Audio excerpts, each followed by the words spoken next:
22ನೇ ವಚನವನ್ನು ನೋಡಿ. 19ನೇ ಅಧ್ಯಾಯ 22ನೇ ವಚನ. ಅವರು ಭೋಜನದಿಂದ ತೃಪ್ತಿ ಪಡುವಷ್ಟರಲ್ಲಿ ಆ ಊರಿನಲ್ಲಿದ್ದ ನೀಚ ಜನರು ಬಂದು ಆ ಮನೆಯನ್ನು ಸುತ್ತಿಕೊಂಡು ಕದಗಳನ್ನು ಬಡಿದು ಮನೆಯ ಯಜಮಾನನಾದ ಮುದುಕನಿಗೆ, ನಿನ್ನ ಮನೆಗೆ ಬಂದಿರುವಂಥ ಮನುಷ್ಯನನ್ನು ಹೊರಗೆ ತೆಗೆದುಕೊಂಡು ಬಾ, ಅವನೊಡನೆ ನಮಗೆ ಸಂಗಮವಾಗಬೇಕೆಂದು ಕೂಗಿದರು. ಏನಾಗಬೇಕಂತೆ ಏನ್ರಿ?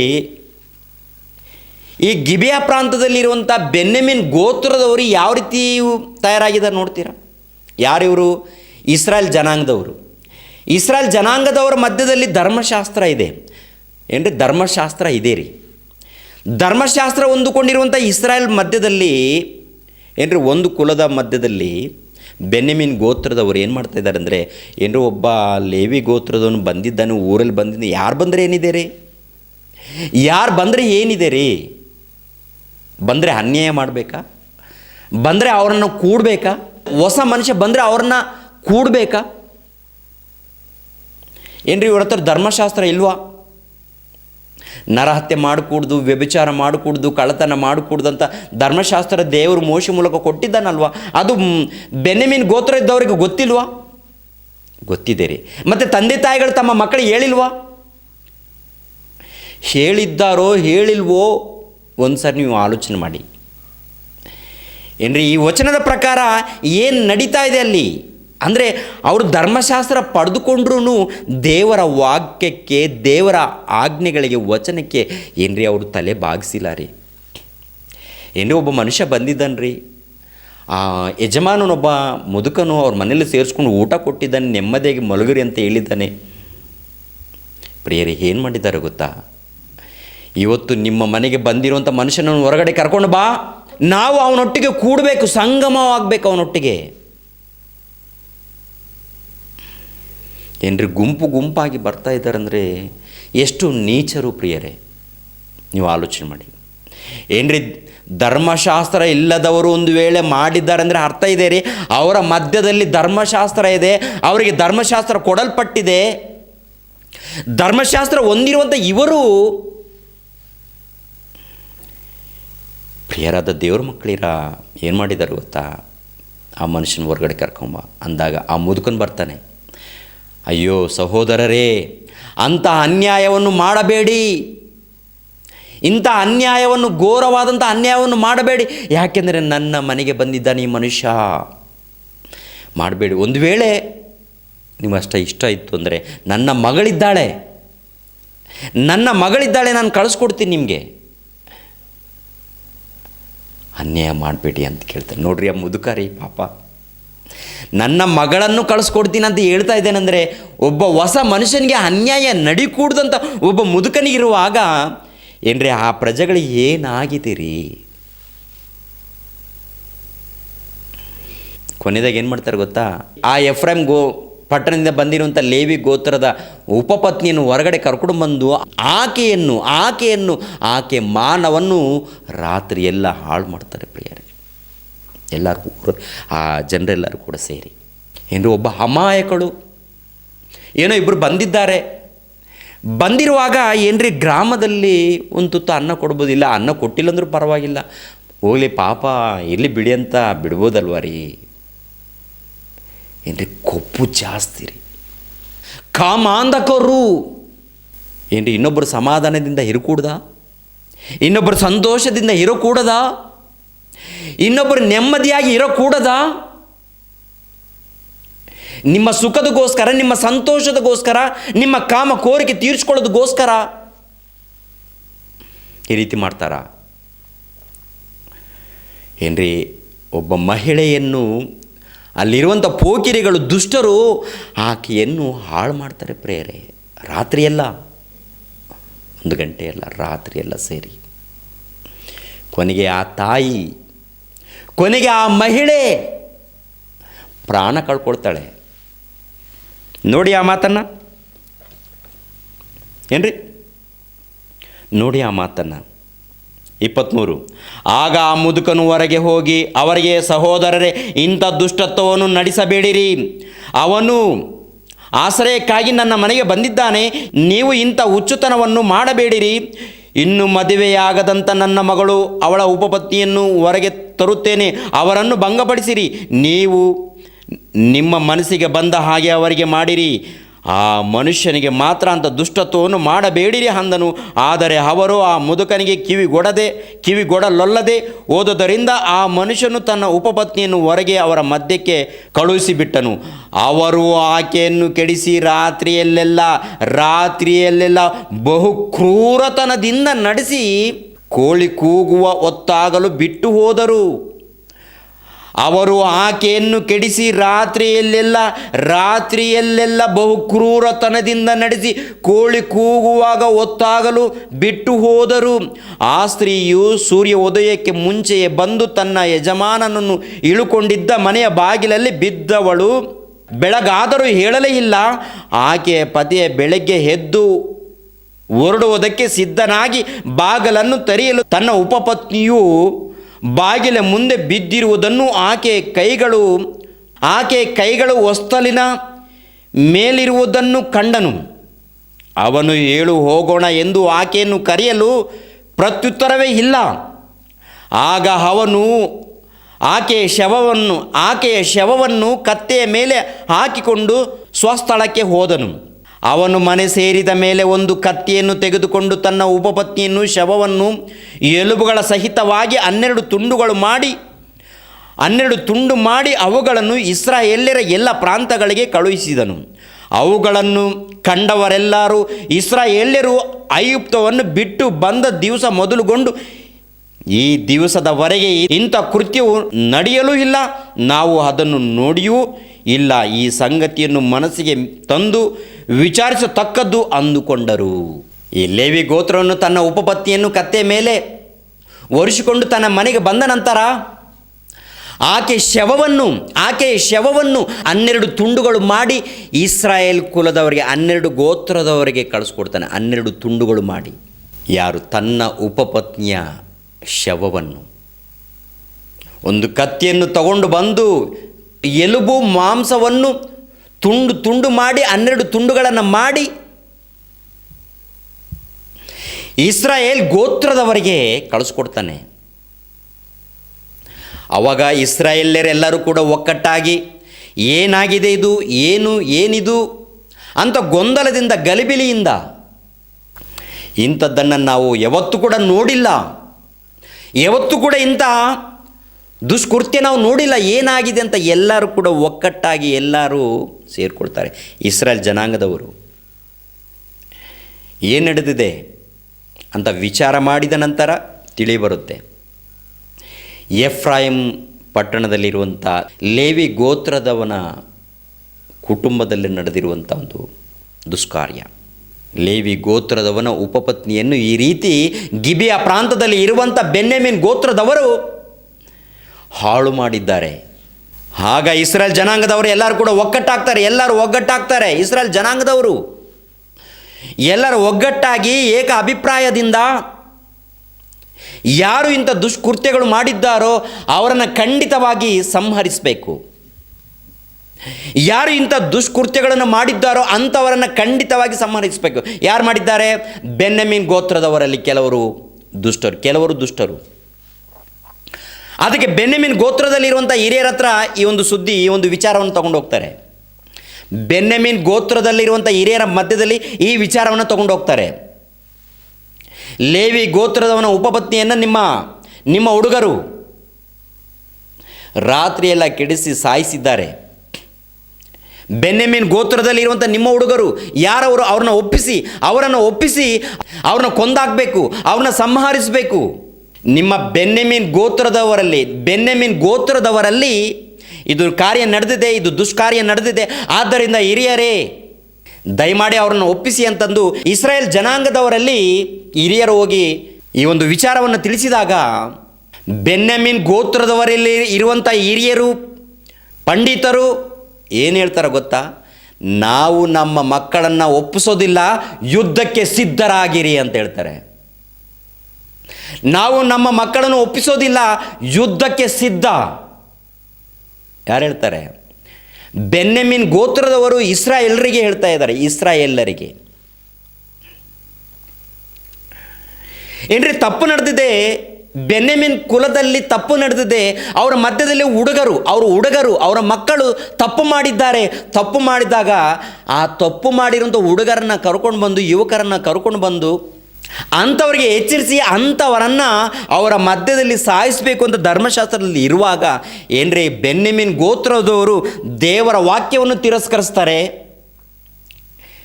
ಇಸ್ರಾಯೇಲ್ಯರ ಉದ್ದೇಶವನ್ನು ಕೂಡ ತಿರಸ್ಕರಿಸ್ತಾರೆ. ಇಸ್ರಾಯೇಲ್ಯರ ಉದ್ದೇಶವನ್ನು ತಿರಸ್ಕರಿಸಿ ಏನಂತಾರೆ ಗೊತ್ತಾ ಪ್ರಿಯರೇ? ಯುದ್ಧಕ್ಕೆ ನಾವು ಸಿದ್ಧ. ಯಾಕೆ ಯುದ್ಧ? ಯಾಕೆ ಯುದ್ಧ? ನಾವು ಇವರನ್ನು ಒಪ್ಪಿಸೋದಿಲ್ಲ. ಯುದ್ಧಕ್ಕೆ ಬೇಕಾದರೂ ಸಿದ್ಧವಾಗ್ತೀವಿ, ಇವರನ್ನು ಮಾತ್ರ ಒಪ್ಪಿಸೋದಿಲ್ಲ. ಯಾಕೆಂದರೆ ಇಂಥವ್ರು ನಮ್ಗೆ ಬೇಕು, ಇಂಥವರೇ ನಮ್ಮ ಮಕ್ಕಳು. ಬೆನ್ಯಾಮೀನ್ ಕುಲದವರು ಯಾವ ರೀತಿ ನಡ್ಕೊಳ್ತಾ ಇದ್ದಾರೆ ನೋಡಿ ಒಂದು ಸಾರಿ. ಇಸ್ರಾಯೇಲ್ ಜನಾಂಗದವರಲ್ಲಿ ಬೆನ್ಯಾಮೀನ್ ಗೋತ್ರದವರು ಎಷ್ಟು ಭಯಂಕರವಾಗಿ ಮಾರ್ಪಟ್ಟಿದ್ದಾರೆ ಪ್ರಿಯರೇ.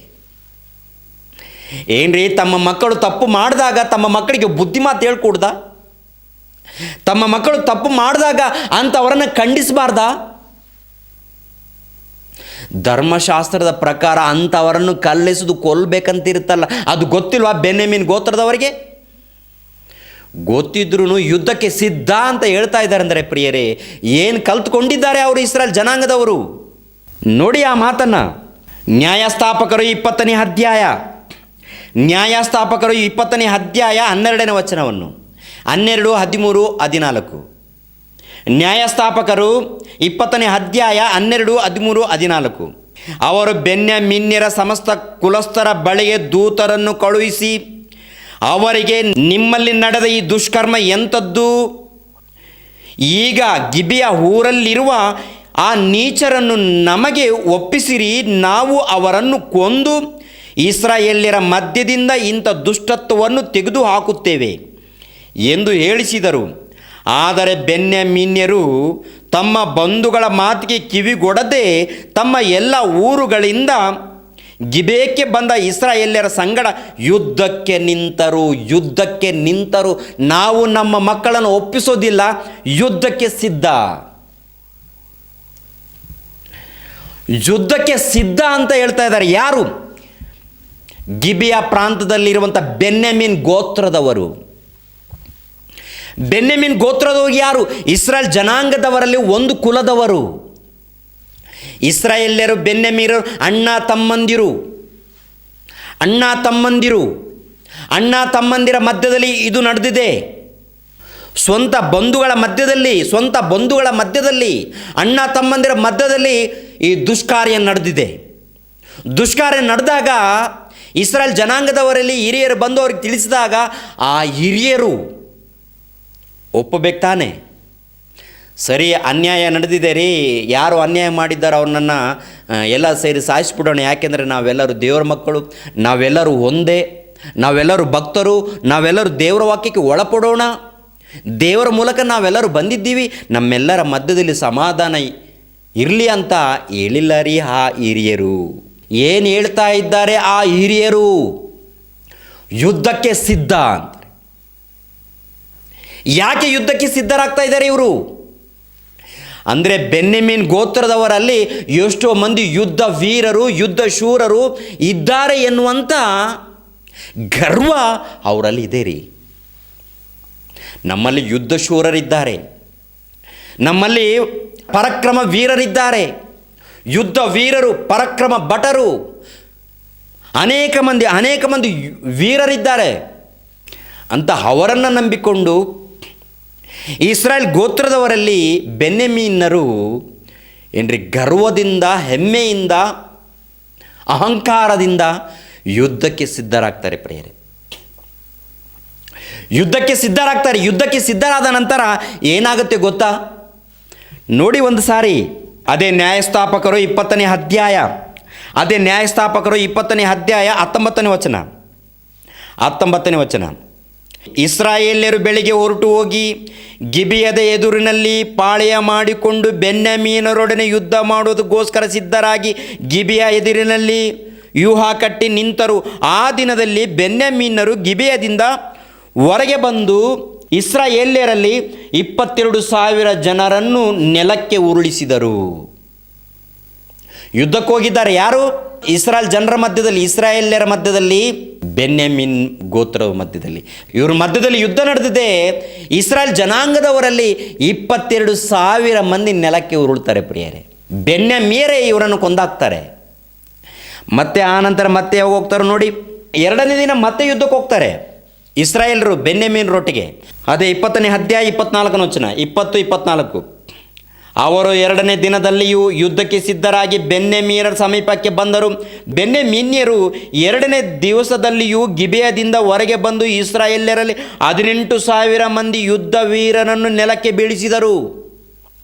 ಒಂದು ಸಾರಿ 22,000 ಜನರನ್ನು ನೆಲಕ್ಕೆ ಬೀಳಿಸಿದರು, ಇನ್ನೊಂದು ಸಾರಿ 18,000 ಮಂದಿಯನ್ನು ನೆಲಕ್ಕೆ ಬೀಳಿಸಿದರು, ಅಂದರೆ ಸಾಯಿಸಿದರು.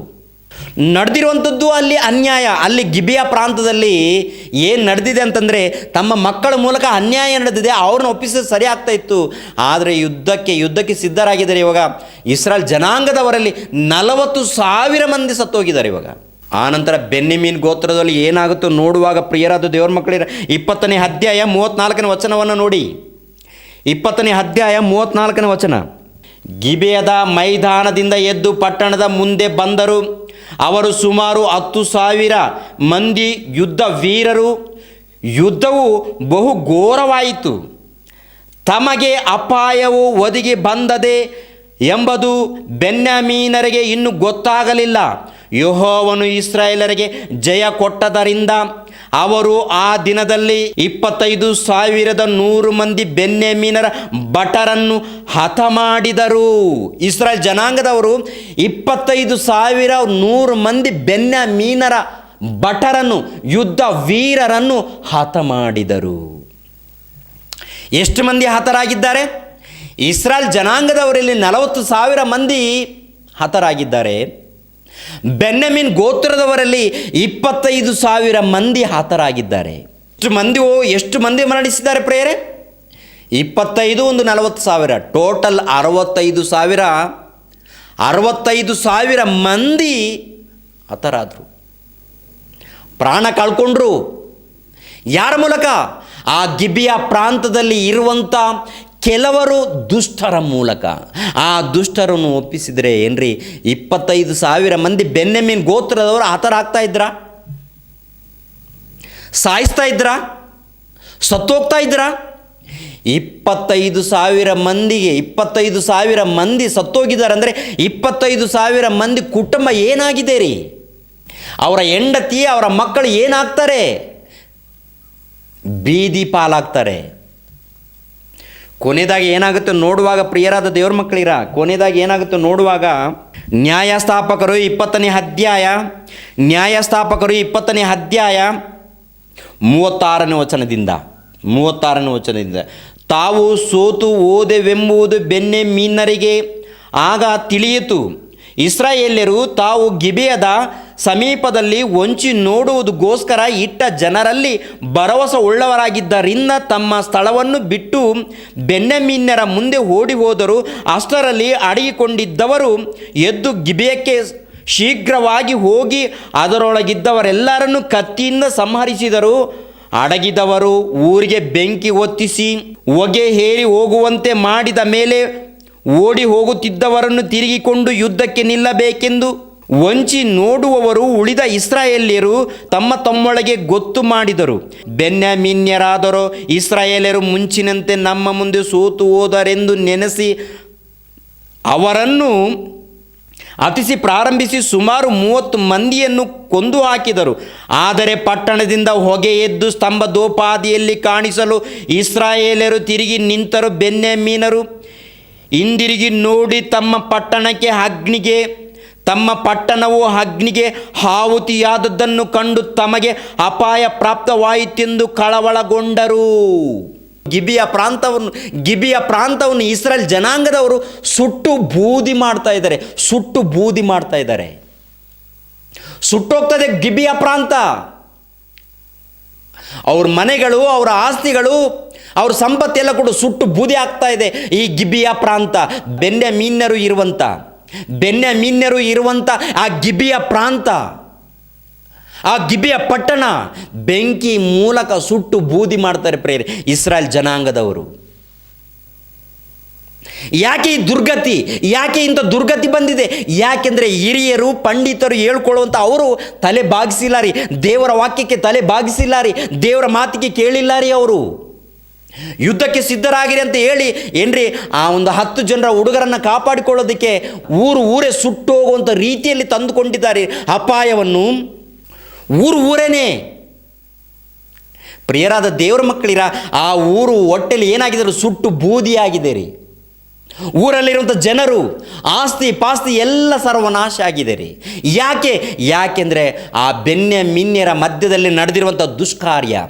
ಅವರನ್ನು ಒಪ್ಪಿಸಿದರೆ ಆ ಹಿರಿಯರು ಎಲ್ಲರೂ ಸೇರಿ ಒಕ್ಕಟ್ಟಾಗಿ ಆಲೋಚನೆ ಮಾಡಿ ಒಳ್ಳೆಯ ಅಭಿಪ್ರಾಯದಿಂದ ಅವರನ್ನು ಒಪ್ಪಿಸಿದರೆ ಇಂಥ ದುರ್ಗತಿ ಬರ್ತಾ ಇದ್ದಿಲ್ಲ. ಕೊನೆದಾಗ ಏನಾಗಿದ್ದಾರೆ ಗೊತ್ತಾ? ಅವರೆಲ್ಲರನ್ನು ಕೂಡ ಹತ ಮಾಡಿದ್ದಾರೆ ಪ್ರಿಯರು, ಸಾಯಿಸಿಬಿಟ್ಟಿದ್ದಾರೆ, ಕೊಂದಾಕಿದ್ದಾರೆ ಪ್ರಿಯರಾದ ದೇವರ ಮಕ್ಕಳಿರ ಇಸ್ರಾಯೇಲ್ ಜನಾಂಗದವರು ನ್ಯಾಯವಾಗಿ ಯಾರು ಅನ್ಯಾಯ ಮಾಡಿದ್ದಾರೋ, ಯಾರು ಈ ದೌರ್ಜನ್ಯ ಮಾಡಿದ್ದಾರೋ, ಯಾರು ಇಂಥ ದುಷ್ಟ ಕೃತ್ಯಗಳನ್ನು ಮಾಡಿದ್ದಾರೋ ಅವರನ್ನು ಮಾತ್ರ ಒಪ್ಪಿಸಿ ಅವ್ರನ್ನ ಕೊಂದಾಕಿಬಿಡೋಣ, ನಾವೆಲ್ಲರೂ ಸಮಾಧಾನವಾಗಿರೋಣ ಅಂತ ಒಳ್ಳೆ ಮಾತಿನಿಂದ ಕೇಳಿಕೊಂಡಾಗ ಆ ಹಿರಿಯರು ಒಪ್ಪಬೇಕಲ್ವ ರೀ. ಹಿರಿಯರ ಕ್ರೂರರು, ಜಗಳಕ್ಕೆ ಸಿದ್ಧವಾಗ್ರಿ, ಯುದ್ಧಕ್ಕೆ ರೆಡಿ ಅನ್ನೋನು ಕ್ರೂರ ಏನ್ರಿ. ಸಮಾಧಾನ ಪಡಿಸೋನು ಒಳ್ಳೆನ್ರಿ. ಸಮಾಧಾನ, ಜಗಳ ಮಾಡಬೇಕು, ಯುದ್ಧಗಳನ್ನು ಮಾಡಬೇಕು, ಕಾದಾಡಬೇಕು, ಅನ್ಯಾಯ ಮಾಡಬೇಕು ಎನ್ನುವನು ಮೋಸಗಾರ, ಕ್ರೂರನೇ. ಅಂತ ಕ್ರೂರರಿದ್ದಾರೆ ಹಿರಿಯರಂತಾರೆ. ಎಂಥ ಹಿರಿಯರಿ ಅವರು ಏನ್ರಿ. ತಮ್ಮ ಮಕ್ಕಳು ಹಾಳಾಗದ ಅಲ್ಲದೆ ಆ ಪ್ರಾಂತದಲ್ಲಿ ಇರುವಂಥ ಎಷ್ಟೋ ಮಂದಿ ಅಮಾಯಕರು ಬಲಿಯಾಗಿದ್ದಾರೆ. ಎಷ್ಟೋ ಮಂದಿ ಅಮಾಯಕರು. ಅದಕ್ಕೆ ಕಾರಣರು ಯಾರಂತಂದರೆ ಅಲ್ಲಿ ಇರುವಂಥ ಹಿರಿಯರೇ ಕಾರಣರು. ಆ ಗಿಬೆಯ ಪ್ರಾಂತದಲ್ಲಿರುವಂಥ ಬೆನ್ಯಾಮೀನ್ ಗೋತ್ರದಲ್ಲಿ ಇರುವಂಥ ಹಿರಿಯರೇ ಕಾರಣರು. ಯಾಕೆಂದರೆ ಒಪ್ಪಬೇಕಾಗಿತ್ತು, ಅವರು ದೇವರ ಮಾತಿಗೆ ಒಳಪಡಬೇಕಾಗಿತ್ತು. ಒಳಪಟ್ಟಿಲ್ಲ ಅವರು. ಯಾಕೆಂದರೆ ಅಹಂಕಾರಿಗಳು, ಯಾಕೆಂದರೆ ಕ್ರೂರರು, ಭಕ್ತಿ ಇಲ್ಲದವರು ಏನ್ರಿ. ಪ್ರಿಯರಾದ ದೇವರ ಮಕ್ಕಳಿರ, ಇದು ಕ್ರಿಸ್ತ ಪೂರ್ವ 1370ರಿಂದ 1050ರಲ್ಲಿ ನಡೆದಿರುವಂಥ ಘಟನೆ. ಪ್ರಿಯರಾದ ದೇವರ ಮಕ್ಕಳಿರ, ನ್ಯಾಯಸ್ಥಾಪಕರ ಕಾಲದಲ್ಲಿ, ನ್ಯಾಯಾಧಿಪತಿಗಳ ಕಾಲದಲ್ಲಿ ನಡೆದಿರುವಂಥ ದುರ್ಘಟನೆ ಇದು. ಇಸ್ರಾಯೇಲ್ಯರ ಮಧ್ಯದಲ್ಲಿ ನಡೆದಿರುವಂಥ ದುರ್ಘಟನೆ ಇದು ಏನ್ರಿ. ತಂದೆಯಾದ ದೇವರು ಏನಂತ ಹೇಳಿದ್ದಾನೆ? ನರಹತ್ಯೆ ಮಾಡಕೂಡ್ದು, ವ್ಯಭಿಚಾರ ಮಾಡಕೂಡ್ದು, ಕಳ್ಳತನ ಮಾಡಕೂಡ್ದು ಅಂತ ಹೇಳಿದ್ದಾನೆ. ಇವರೇನು ಮಾಡಿದ್ದಾರೆ? ಅನ್ಯಾಯ ಮಾಡಿದ್ದು ತಪ್ಪು. ಕೆಲವರು ನೀಚರು, ಕೆಲವರು ದುಷ್ಟರು ಅವರನ್ನ ಮಾತ್ರ ಒಪ್ಪಿಸಿದ್ರೆ, ಅವ್ರನ್ನ ಮಾತ್ರ ಕೊಂದಾಕಿದರೆ ಆಗಿನ ಕಾಲದಲ್ಲಿ ಸರಿ ಹೋಗ್ತಾ ಇತ್ತು. ಆದರೆ ಗಿಬಿಯ ಪ್ರಾಂತಕ್ಕೆ ಭಯಂಕರವಾದಂಥ ನಾಶ ಬಂದಿದೆ ರೀ. ಯಾಕೆ ಈ ನಾಶವನ್ನು ತಂದುಕೊಂಡಿದ್ದಾರೆ ಅಂತ ನೋಡುವಾಗ ಆ ಗಿಬಿಯ ಪ್ರಾಂತದಲ್ಲಿರುವಂಥ ಕ್ರೂರರು, ಹಿರಿಯರಾಗಿರ್ಬೋದು, ಇರುವಂಥ ಹುಡುಗರಾಗಿರ್ಬೋದು, ಎಲ್ಲರೂ ಕ್ರೂರರಾಗಿದ್ದಾರೆ. ಒಟ್ಟಿನಲ್ಲಿ ಏನಾಗಿದೆ ಅಂದರೆ ಆ ಗಿಬಿಯ ಪ್ರಾಂತದಲ್ಲಿರುವಂಥ ಎಲ್ಲರೂ ಕೂಡ ಸರ್ವನಾಶ ಆಗಿದ್ದಾರೆ ಟೋಟಲ್. ಮತ್ತೆ ಅದರಲ್ಲಿ ನೋಡ್ಕೊಂಡು ಹೋಗ್ತಾ ಇದ್ರೆ ಪ್ರೇರಿ, ಎಲ್ಲರನ್ನು ಬೂದಿ ಮಾಡ್ತಾರೆ ಪ್ರೇರಿ, ಎಲ್ಲರನ್ನು ಸಾಯಿಸ್ತಾರೆ,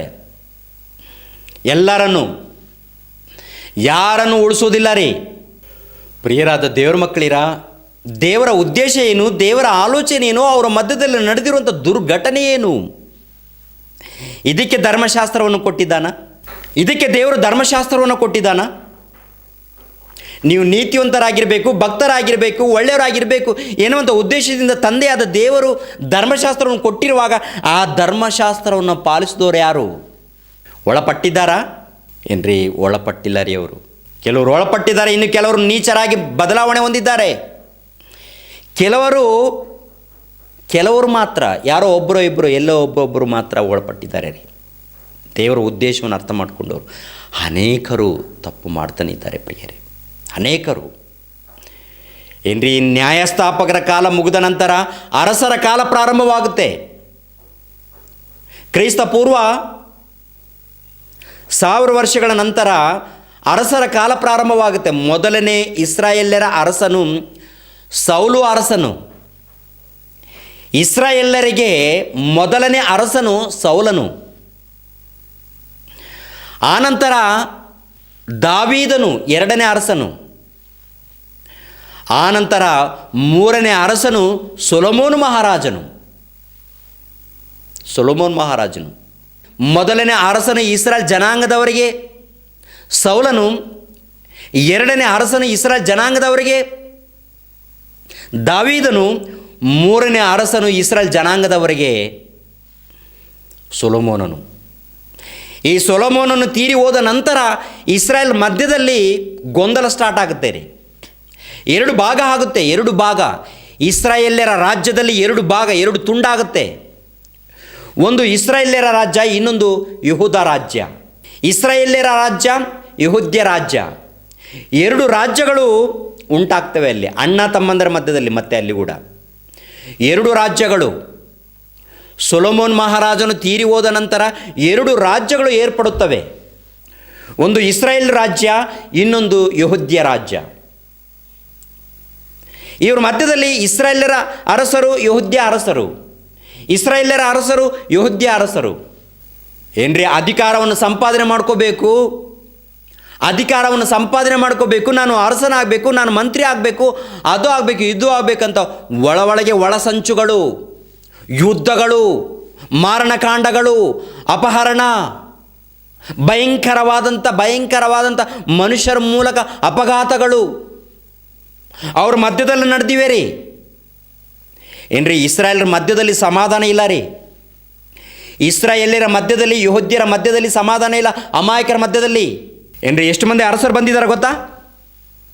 ಸೌಲನು, ದಾವೀದನು, ಸೊಲೊಮೋನನು ಆದ ನಂತರ ಎಷ್ಟು ಮಂದಿ ಅರಸರು ಬಂದಿದ್ದಾರೆಂದರೆ, ಯೆರೋಬ್ಬಾಮನು, ಅರಸನಾದ ಯೆರೋಬ್ಬಾಮನು, ಅರಸನಾದ ರೆಹಬ್ಬಾಮನು, ಅರಸನಾದ ಅಬಿಯಾಮನು, ಅರಸನಾದ ಆಸನನು, ಅರಸನಾದ ನಾಬಾದನು, ಅರಸನಾದ ಬಾಷನು, ಅರಸನಾದ ಏಲನು, ಅರಸನಾದ ಜಿಮ್ರಿಯನು, ಅರಸನಾದ ಅಹಾಬನು, ಯೆಹೋಷಾಫಾಟನು, ಅರಸನಾದ ಅಹಜ್ಯನು, ಅರಸನಾದ ಅಹರಾಮನು, ಅರಸನಾದ ಯೆಹೋವನು, ಅರಸನಾದ ಯೆಹೋವಾಜನು, ಅರಸನಾದ ಅಮಚ್ಯನು, ಅರಸನಾದ ಯೆರೋಬ್ಬಾಮನು, ಅರಸನಾದ ಅಜರ್ಯನು, ಅರಸನಾದ ಜಕರ್ಯನು, ಅರಸನಾದ ಶುಲ್ಲೂಮನು, ಅರಸನಾದ ಮನಹೇಮನು, ಅರಸನಾದ ಯೋಥಾಮನು, ಅರಸನಾದ ಅಹಾಜನು, ಅರಸನಾದ ಓಷಾಯನು, ಅರಸನಾದ ಇಜ್ಕಿಯನು, ಅರಸನಾದ ಮನಸೇಯನು, ಅರಸನಾದ ಆಮೋಸನು, ಅರಸನಾದ ಯೆಶೀಯನು,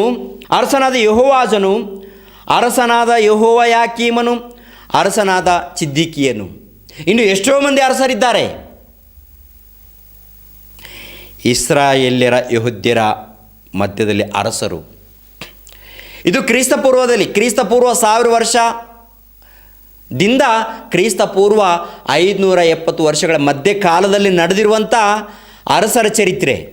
1ನೇ ಅರಸುಗಳು, 2ನೇ ಅರಸುಗಳಲ್ಲಿ ಇವರ ಚರಿತ್ರೆ ಇರುತ್ತೆ, ಇವರ ಇತಿಹಾಸ. ಏನ್ರಿ, ಇವರ ಇತಿಹಾಸದಲ್ಲಿ ನೋಡುವಾಗ ಮಾರಣಕಾಂಡಗಳು, ಇವರ ಅರಸರ ಚರಿತ್ರೆ ನೋಡುವಾಗ ನರಹತ್ಯೆಗಳು, ಅನೇಕ ಅಪಹರಣಗಳು, ಅನೇಕ ನರಹತ್ಯೆಗಳು. ಏನ್ರಿ, ಇವರ ಮಧ್ಯದಲ್ಲಿ, ದೇಶವನ್ನು ಆಳುವಂಥ ಅರಸರ ಮಧ್ಯದಲ್ಲಿ ನಡೆದಿರುವಂಥ ಘೋರವಾದಂಥ ಮಾರಣಕಾಂಡಗಳು ಪ್ರಿಯರೇ. ಇವರ ಇತಿಹಾಸವನ್ನು ನೋಡಿದ್ರೆ ಪ್ರಿಯರಾದ ದೇವರ ಮಕ್ಕಳಿರ, 1ನೇ ಅರಸುಗಳು, 2ನೇ ಅರಸುಗಳು, ಅವರ ಚರಿತ್ರೆ ನೋಡುವಾಗ ಅವರ ಇತಿಹಾಸವನ್ನು ತಂದೆಯಾದ ದೇವರು ಬರೆಸಿದ್ದಾನೆ. ಏನ್ರಿ, ದೇವರ ಸಂಕಲ್ಪವನ್ನು ಹಾಳು ಮಾಡಿದ್ದಾರೆ ರೀ ಅವರು. ದೇವರ ಸಂಕಲ್ಪವನ್ನು ಹಾಳು ಮಾಡಿರುವಂಥ ಅರಸರು ಪ್ರಿಯರೇ. ಕೆಲವರು ಮಾತ್ರ ಇದ್ದಾರೆ ಒಳ್ಳೆಯವರು, ಕೆಲವರು ಮಾತ್ರ ಒಳ್ಳೆಯವರಿದ್ದಾರೆ, ನೀತಿವಂತರು. ಕೆಲವರು ಮಾತ್ರ ತಂದೆಯಾದ ದೇವರ ಮನಸ್ಸನ್ನು ಅರ್ಥ ಮಾಡಿಕೊಂಡಿದ್ದಾರೆ. ಇನ್ನು ಅನೇಕ ಮಂದಿ ತಂದೆ ಮನಸ್ಸನ್ನು ಅರ್ಥ ಮಾಡಿಕೊಂಡಿಲ್ಲ. ಅವರು ನಾನು ಅಧಿಕಾರ ಪಡಬೇಕು, ನಾನು ಅರಸನಾಗಬೇಕಂತ ಅವನ ಕೊಂದಾಕೋದು, ನಾನು ಅರಸನಾಗಬೇಕು ಇವನ ಕೊಂದಾಕೋದು, ನನಗೆ ಅಧಿಕಾರ ಬೇಕಂತ ಅವನ ಕೊಂದಾಕೋದು, ಇವನ ಕೊಂದಾಕೋದು, ಅವನ ಇದೇ ಆಗಿದೆ ಅವರ ಚರಿತ್ರೆಯಲ್ಲಿ. ಈಗಲೂ ಕೂಡ ನೋಡುವಾಗ ನಾನು ಮಂತ್ರಿ ಆಗಬೇಕು, ದೊಡ್ಡ ಅಧಿಕಾರಿ ಆಗಬೇಕಂತ ಹೇಳಿ ಎಷ್ಟೋ ಮಂದಿ ಸಾಯಿಸುವಂಥ ಅಧಿಕಾರಿಗಳು ಈ ಪ್ರಪಂಚ ದೇಶದಲ್ಲಿ ನೋಡ್ತಾ ಇರ್ತೀವಿ. ನಾನೇ ಇರಬೇಕು, ಏನು ಮಾಡ್ತೀಯ? ಏನಾದರೂ ಒಳ್ಳೆಯದನ್ನು ಮಾಡ್ತಾ ಇದೆಯಾ ನೀನು? ಸಮಾಜವನ್ನು ಕಾಪಾಡ್ತಾ ಇದೆಯಾ? ಸಮಾಜವನ್ನು ಉದ್ಧಾರ ಮಾಡ್ತಾ ಇದೆಯಾ? ಇಲ್ಲ. ಏನ್ರಿ, ಒಬ್ಬರನ್ನೊಬ್ಬರು ಕಡಿದುಕೊಂಡು ಸಾಯ್ತಾ ಇದ್ರೆ, ಒಬ್ಬರನ್ನೊಬ್ಬರು ಬಡ್ದುಕೊಂಡು ಸಾಯ್ತಾ ಇದ್ರೆ, ಯುದ್ಧ ಮಾಡ್ತಾ ಇದ್ರೆ, ಆ ತಂದೆಯಾದ ದೇವರ ನೋವು ಯಾರಿಗೆ ಅರ್ಥ ಆಗುತ್ತೆ ರೀ? ಆ ತಂದೆಯಾದ ದೇವರ ವೇದನೆ ಯಾರಿಗಿರಿ ಅರ್ಥ ಆಗಿದೆ ರೀ? ಒಬ್ರಿಗೊಬ್ರು ಕಡಿದುಕೊಂಡು ಬಡಿದುಕೊಂಡು ಸಾಯ್ತಾ ಇದ್ದಾರಂತಂದರೆ ಏನ್ರಿ ತಂದೆಯಾದ ದೇವರು ಎಷ್ಟು ನೊಂದು ಕೊಡ್ತಾ ಇದ್ದಾನೆ ಪ್ರಿಯರೇ, ಎಷ್ಟು ನೋವು ರೀ ಆತನಿಗೆ. ಯಾರಿಗಿರಿ ಅರ್ಥ ಆಗುತ್ತೆ ರೀ? ಅರ್ಥ ಆಗ್ತಾ ಇದೆಯಾ? ಇಸ್ರಾಯೇಲ್ ಜನಾಂಗದವರನ್ನು ಕುರಿತು, ಆ ದೇಶವನ್ನು ಕುರಿತು ತಂದೆಯಾದ ದೇವರು ಹೇಳಿರುವಂಥ ಮಾತನ್ನು ಒಂದ್ಸರಿ ನೋಡಿ. ಯೆಶಾಯನ ಗ್ರಂಥ 1ನೇ ಅಧ್ಯಾಯ,